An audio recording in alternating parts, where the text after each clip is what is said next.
Di dalam hadis lain, hadis yang berbeda, ada seorang sahabat. Ini sahabatnya mungkin kurang lebih cocok sama kita ya.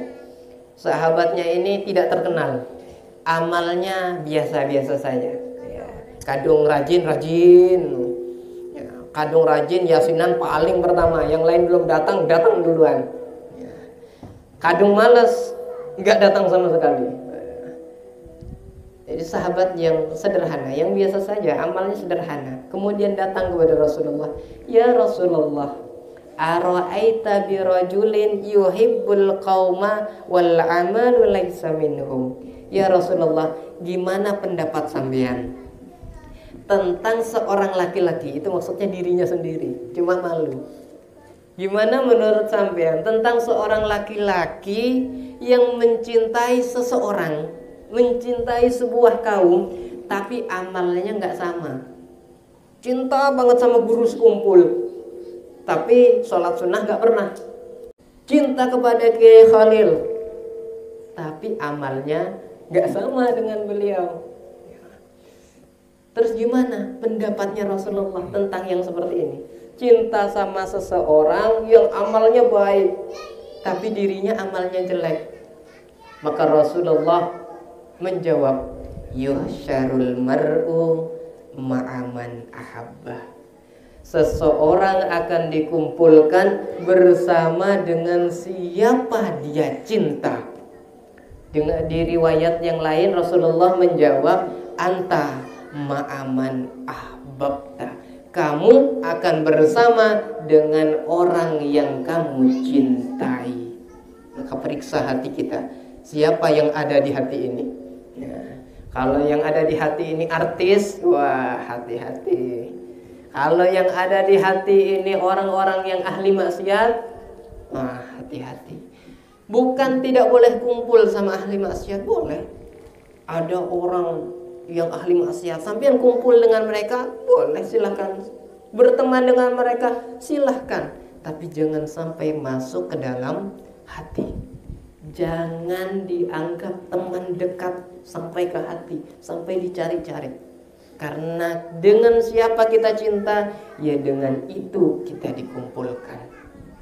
Makanya salah satu di dalam kitab Asy-Syifa, salah satu cara agar tumbuh rasa cinta kepada Rasulullah adalah kasratul julus ma'aman ahabba alaihi rasul. Duduk bersama dengan orang yang dicintai oleh Rasulullah. Siapa? Ulama.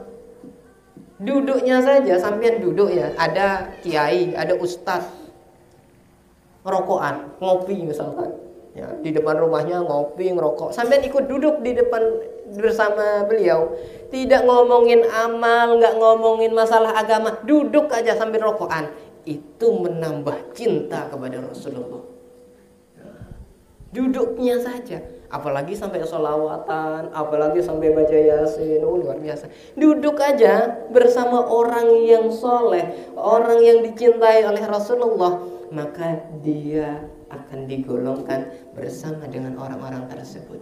Di dalam tafsir Al-Qurtubi, Imam Al-Qurtubi menjelaskan tentang ayat wa taqallubaka fis sajidin, dan berpindah-pindahnya kamu Muhammad fis-sajidin, di antara orang-orang yang sujud. Di dalamnya banyak mufassir mengartikan ayat ini. Yang masyhur diartikan Rasulullah bisa melihat yang di depan sama yang di belakang. Jadi Rasulullah itu nggak perlu melihat begini. Ya, Rasulullah yang di belakang itu terlihat sudah. Di depan terlihat, di belakang terlihat. Jadi bolak-balik taqallub. Ya, bolak-baliknya sama kelihatan. Makanya kalau sampean lihat Japen, orang Japen itu kan ke depan, ke belakang, ke depan, ke belakang. Itu mengibaratkan Rasulullah. Penglihatannya Rasul ke depan dan ke belakang. Tafsir yang masyhur yang seperti itu. Tapi ada tafsir yang lain, riwayat ulama, bahwa yang dimaksud taqallubnya Nabi adalah berpindah-pindahnya Nur Muhammad. Berpindah-pindahnya nurmu Muhammad fisajidin, di antara orang-orang yang sujud. Siapa yang sujud? Minan nabiyyin wassolihin, di antara rohnya para nabi, para rasul. Nurnya Muhammad ada di Nabi Adam, turun ke Nabi Sith, kemudian turun ke Nabi Nuh, turun lagi ke Nabi Ibrahim, ke Nabi Ismail, sampai ke Sayyid Abdullah, sampai akhirnya turun Nabi Muhammad. Kan begitu rentetan nur Muhammad berpindah-pindahnya. Setelah Nabi Muhammad wafat, nur ini terus berpindah-pindah di antara orang-orang yang soleh. Ketika nur itu masuk kepada diri orang yang soleh, itu yang bahasa orang-orang tasawuf tajalli bersama Rasulullah. Kalau sampean pernah lihat videonya Guru Skumpul, beliau pernah mengatakan, aku kalau rindu pada Rasul, aku cukup melihat kaca. Karena di kaca itu aku melihat Muhammad. Itu berarti nurnya sudah tajalli kepada dirinya. Nurnya sudah tajalli kepada beliau. Nah, terkadang orang soleh ini nggak tahu kalau nur ini tajalli kepada dirinya. Nah, ketika kita duduk bersama orang soleh tersebut dan nur Muhammad ada di situ, bertajalli kepada orang soleh tersebut, maka kita kebagian rahmatnya Allah. Maka perbanyak duduk bersama orang-orang yang soleh, duduk bersama para ulama, karena ulama itu adalah pengganti Rasulullah Sallallahu Alaihi Wasallam. Kalau nggak sempat duduk, paling tidak di hati selalu rindu kepada Rasulullah, rindu kepada ulama, rindu kepada orang-orang soleh, baik yang sudah wafat maupun yang masih hidup. Nah, kerinduan-kerinduan yang seperti ini yang mengantarkan kita kepada kecintaan kepada Rasulullah Sallallahu Alaihi Wasallam. Ya, puncaknya nanti kita akan dikumpulkan bersama Rasulullah Sallallahu Alaihi Wasallam. Mudah-mudahan. Kata Imam An-Nawawi, seorang muslim paling sedikit, seorang muslim itu pasti ketemu Rasulullah, pasti. Paling sedikit 1 kali ketika dia ditanya oleh malaikat Mungkar dan Nakir. Ketika kita nanti ketemu dengan malaikat Mungkar dan Nakir, ditanya marrobuka, manabiuka, dan seterusnya. Salah satu dari pertanyaan dari malaikat Mungkar dan Nakir, pertanyaannya Mungkar dan Nakir di dalam kuburan, menurut riwayat Imam Baihaqi adalah ma ra'yuka bihadzal rajul. Apa pendapatmu tentang laki-laki ini? Kalau ini berarti laki-lakinya ada. Siapa laki-laki ini? Muhammad Rasulullah. Berarti Rasulullah ada di depan kita. Hadisnya sahih. Apa pendapatmu tentang laki-laki ini? Kalau yang nggak pernah baca sholawat, ya nggak tahu siapa ini, baru ketemu. Tapi kalau mereka yang sering membaca sholawat, di hatinya ada Muhammad, maka dia tahu itu Rasulku, itu Nabiku. Paling sedikit itu nanti kita ketemu di sana. Mudah-mudahan di lain kesempatan kita masih bertemu sama Rasulullah, ya qadatan au manaman, baik tidur maupun terjaga. Nggak ada syarat untuk bertemu Rasulullah. Nggak harus jadi ulama, nggak harus jadi kiai, nggak harus jadi ustadz untuk ketemu Rasulullah. Bahkan ada orang di dalam Al-Barzanji, ada dikisahkan orang Majusi penyembah api.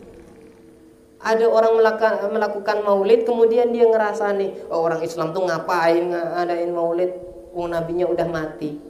Habis itu tidur, malamnya mimpi bertemu dengan Rasulullah Sallallahu Alaihi Wasallam. Orang Majusi masuk Islam di tangannya Rasulullah dalam mimpinya. Setelah bangun langsung masuk Islam, malamnya mengadakan maulid juga. Itu ada di dalam kitab Al-Barzanji. Orang Majusi, Pak, ketemu Rasulullah. Apalagi kita umatnya. Jangan putus harapan. Jangan dianggap hanya orang-orang hebat yang ketemu Rasulullah. Orang-orang amal solehnya sedikit, tapi di hatinya ada cinta. Insya Allah itu akan dilihat oleh Rasulullah. Mudah-mudahan kita diberi rizki itu oleh Rasulullah. Kita dan zuriat kita masuk dalam golongan min khiyari ummati termasuk umat yang pilihan, yang juga dicintai, dirindukan oleh Rasulullah sallallahu alaihi wasallam. Rasulullah berkata kepada para sahabatnya, wa syauqah ala ikhwani, aku rindu sekali. Rasulullah sampai menangis, aku rindu sekali kepada saudaraku. Rasulullah malam-malam di kuburan Baqi, kemudian nangis, didatangi oleh para sahabat. Ada apa ya Rasulullah? Apakah ada yang menzalimimu? Apakah ada yang mau membunuhmu? Rasulullah malah berkata, wa syauqah ala ikhwani, saya rindu sekali kepada saudaraku. Kata sahabat, alas nabi ikhwanika ya Rasulullah. Loh, kami ini kan saudaramu ya Rasul. Bal anta ashabi, kamu itu sahabatku. Loh, siapa berarti saudaranya Rasulullah? Ikhwani may yu'minu bi walam yarani, yang diangkat saudara. Ini diangkat saudara oleh Rasulullah. Dianggap saudara oleh Rasulullah adalah orang yang beriman kepada Rasulullah padahal tidak pernah lihat Rasulullah. Ada yang pernah lihat Rasul? Ada. Tapi beriman semua pada Rasulullah. Kita yang hadir di sini dirindukan oleh Rasulullah. Sampai menangis Rasulullah rindu pada kita. Maka mari kita balas rindunya Rasulullah ini. Balas rindunya Rasulullah. Jangan biarkan cuma Rasul yang rindu pada kita. Jangan biarkan cuma Rasul yang menggebu-gebu cintanya kepada kita, rindu kepada kita. Kita balas juga. Berbanyak salawat, berbanyak salam. Ya Rasul, saya juga cinta kepada sampean. Ya Rasul, saya juga rindu pada sampean. Mudah-mudahan kita dipermudah jalannya oleh Allah sampai kepada cinta yang hakikah kepada Rasulullah sallallahu alaihi wasallam. Mungkin hanya demikian yang dapat saya sampaikan. Salah dan hilaf saya mohon maaf, mohon ridha, mohon ampun. Wabillahi taufik wal hidayah. Assalamualaikum warahmatullahi wabarakatuh.